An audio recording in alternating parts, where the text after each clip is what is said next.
Assalamualaikum warahmatullahi wabarakatuh. Perkenalkan, nama saya Muhammad Rifat Alfisyamusra dengan NIM 2210121008. Di sini saya akan mempresentasikan tugas saya yang berjudul Identity Theory atau dalam bahasa Indonesianya Teori Identitas Sosial di mata kuliah Teori Komunikasi 2. Dan adapun definisi dari identiti sosial menurut hasil riset saya yang saya dapatkan, kategori sosial menghasilkan identitas sosial dan menghasilkan perbandingan sosial yang dapat saja berakibat positif atau negatif terhadap evaluasi diri.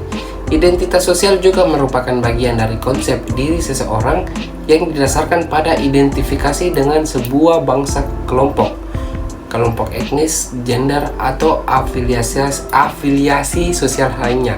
Identitas sosial sangat penting karena mereka memberi kita perasaan bahwa kita memiliki tempat dan kedudukan dalam dunia. Tanpa identitas sosial, kebanyakan dari kita akan merasakan seperti kelereng yang menggelinding bebas dan tanpa saling terkait antara satu dengan yang lainnya. Adapun konsep dari teori tersebut bahwa identitas sosial merupakan atribut yang dimiliki oleh seseorang individu, di mana individu tersebut merupakan bagian dari suatu kelompok sosial. Atribut tersebut kemudian digunakan untuk memperkenalkan adanya kelompok sosialnya dan membedakan kelompok sosial lainnya. Sesama anggota dalam suatu kelompok sosial, mereka harus memiliki rasa kedekatan dan beberapa ciri atau karakteristik yang berbeda dengan kelompok sosial lainnya. Kedekatan yang dibangun dalam kelompok ini tidak hanya dalam bentuk kedekatan fisik, misalnya intensitas dalam pertemuan, namun juga kedekatan psikologis, di mana sesama anggota dalam suatu kelompok memiliki tujuan dan pemikiran yang sama. Menurut Michael Ahok dan Dominic Abrams, pada tahun 1998, pendekatan identitas sosial bertumbuh pada asumsi-asumsi tertentu tentang sifat manusia dan masyarakat, serta keterkaitan mereka secara khusus.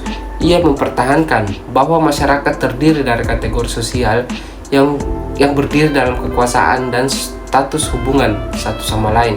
Nah, selanjutnya ada dua komponen dari teori identitas sosial.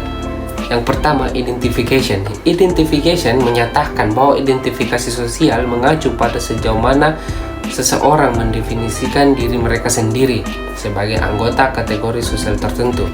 Posisi seseorang dalam lingkungan dapat didefinisikan sesuai dengan categorization yang ditawarkan. Sebagai hasilnya, kelompok sosial memberikan sebuah identification pada anggota kelompok mereka.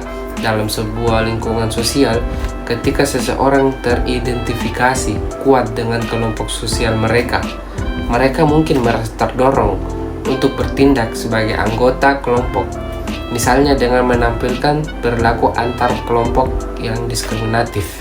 Nah, selanjutnya ada dua komponen dari teori identitas sosial.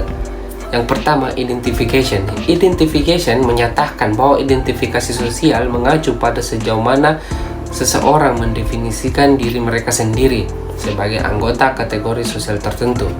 Posisi seseorang dalam lingkungan dapat didefinisikan sesuai dengan categorization yang ditawarkan. Sebagai hasilnya, kelompok sosial memberikan sebuah identification pada anggota kelompok mereka. Dalam sebuah lingkungan sosial, ketika seseorang teridentifikasi kuat dengan kelompok sosial mereka, mereka mungkin merasa terdorong untuk bertindak sebagai anggota kelompok, misalnya dengan menampilkan perilaku antar kelompok yang diskriminatif.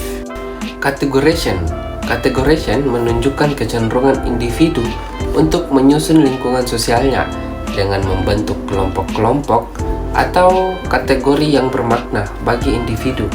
Sebagai konsekuensi dari categorization, perbedaan persepsi antara unsur-unsur dalam kategori yang sama berkurang, sedangkan perbedaan antara kategori yang lebih ditekankan. Dengan demikian, categorization berfungsi untuk menafsirkan lingkungan sosial secara sederhana.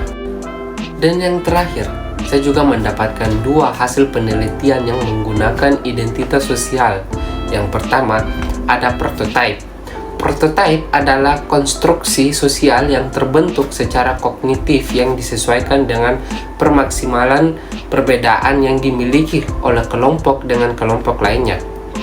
Hal ini dilakukan untuk menonjolkan keunggulan kelompoknya. Kepentingan dari kelompok untuk membentuk prototipe adalah untuk mempresentasikan kelompoknya di wilayah sosial yang lebih luas. Biasanya prototipe itu berdiri sendiri. Dia tidak semata-mata ditopang atau didapat adanya perbandingan antara kelompok sosial. Dengan demikian, proses yang terjadi dalam kelompok sosial tidak mungkin keluar dari kelompok ini. Perlu diketahui bahwa prototipe itu senantiasa berkembang dari waktu ke waktu. Dan yang kedua, depersonalisasi adalah proses di mana individu menginternalisasikan bahwa orang lain adalah bagian dari dirinya atau memandang dirinya sendiri sebagai contoh dari kategori sosial yang dapat digantikan dan bukannya individu yang unik. Nah, itu tadi pembahasan dari identiti sosial, teori atau dalam bahasa Indonesianya, teori identitas sosial. Jika ada salah kata, mohon dimaafkan. Sekian dan terima kasih.